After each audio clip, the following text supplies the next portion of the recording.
Hello everyone, this is Sunil Kumar, lecturer in psychology, Diet Hamirpur once again with you. Welcome in this online session.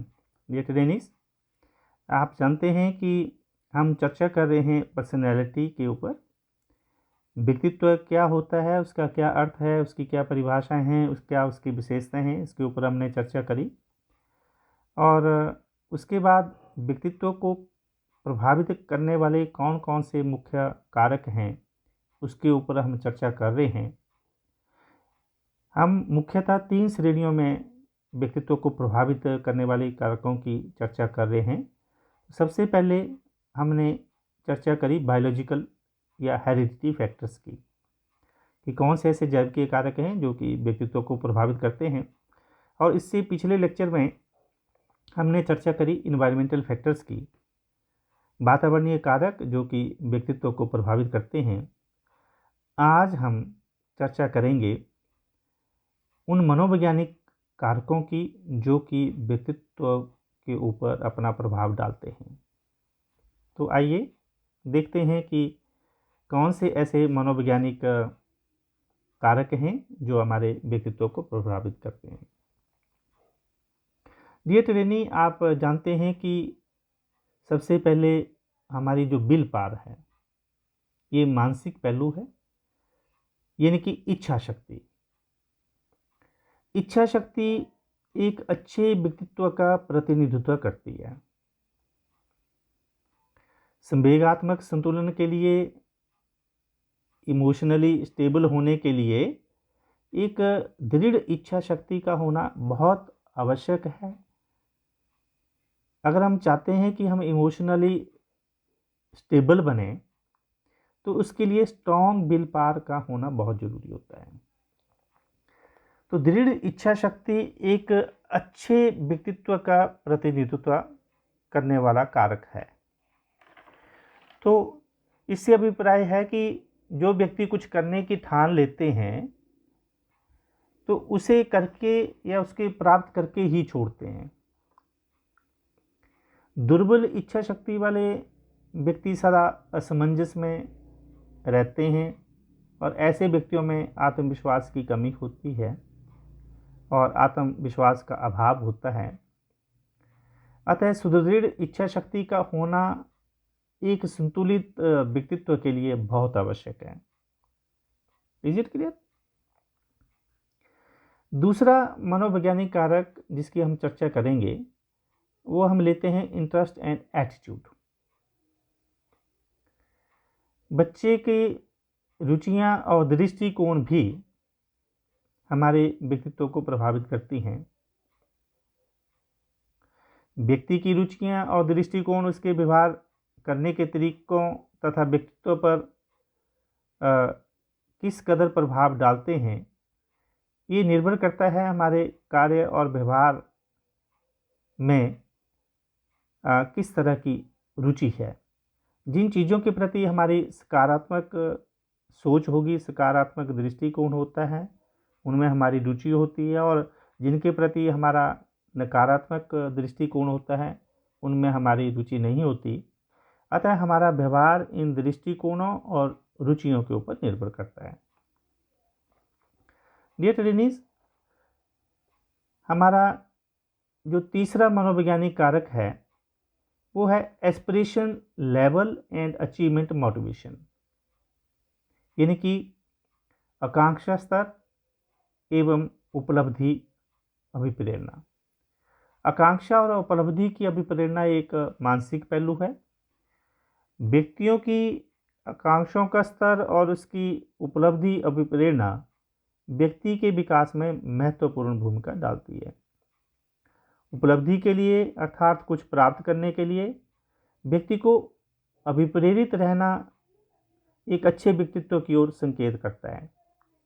यदि उपलब्धि या प्रेरणा का स्तर बहुत कम होगा, निम्न होगा, तो वे व्यक्ति निकम्मा होगा, सुस्त होगा, आलसी होगा, उस कैटेगरी के व्यक्तियों में आएगा।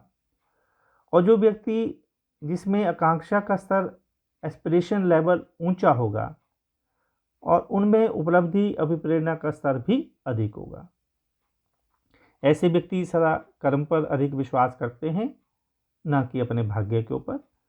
तो बच्चे का मोटिवेशन लेवल, व्यक्ति का मोटिवेशन लेवल हमारे या उसका एस्पिरेशन लेवल, अचीवमेंट लेवल हमारी पर्सनैलिटी को प्रभावित करता है। इसके बाद हमारे जो इमोशनल कैरेक्टरिस्टिक्स हैं उनकी भी हम चर्चा करें। ये भी एक हमारा मनोवैज्ञानिक कारक है जो संवेगात्मक हमारी विशेषताएं हैं। व्यक्ति की संवेगात्मक विशेषताएं तथा उसका स्वभाव उसके व्यक्तित्व की दिशा को निर्धारित करता है। सकारात्मक संवेग या नकारात्मक संवेगों का प्रभाव व्यक्ति के व्यक्तित्व के ऊपर तो पड़ता है। फॉर एग्जाम्पल, यदि एक क्रोधी व्यक्ति का स्वभाव एक शांत व्यक्ति से भिन्न होगा, इसी प्रकार सबके हित की बात सोचने वाले व्यक्ति का व्यवहार और व्यक्तित्व भी अलग प्रकार से होगा। तो संवेगात्मक रूप से परिपक्व व्यक्ति का व्यक्तित्व बहुत अधिक संतुलित होता है और जो संवेगात्मक रूप से परिपक्व नहीं होगा उसका व्यवहार, उसका व्यक्तित्व असंतुलित होगा। इस करके एक जो संवेगात्मक विशेषताएं हैं, जो संवेगों की परिपक्वता है, वो अच्छे व्यक्तित्व का एक प्रतीक माना जाता है। और जबकि संवेगों में अपरिपक्वता या संवेगों की अस्थिरता व्यक्ति के व्यवहार को असंतुलित बनाती है तथा एक विपरीत उस व्यक्तित्व के ऊपर प्रभाव डालती है। तो संवेगात्मक विशेषताएं व्यक्तित्व को प्रभावित करने वाला एक अहम कारक माना जाता है।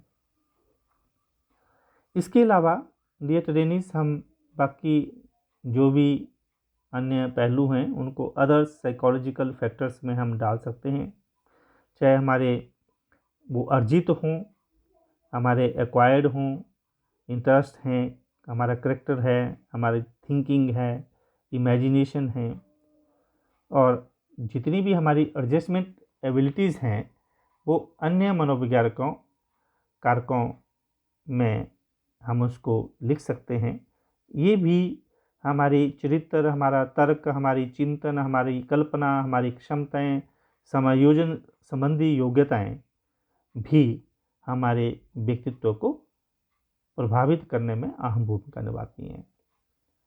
तो डियर ट्रेनीज, हम ये कह सकते हैं कि मनोवैज्ञानिक कारक भी एक व्यक्तित्व के ऊपर बहुत ज़्यादा असर डालते हैं। आप जानते हैं कि जो हमारे आनुवंशिकी, वातावरण और जो मनोवैज्ञानिक कारक हैं, ये तीनों मिलकर हमारे व्यक्तित्व को प्रभावित करने के महत्वपूर्ण कारक हैं। तो आइए अब इन सारे जो कारक अलग अलग लेक्चर्स में हमने डिस्कस करे, इनको कंक्लूड करते हैं।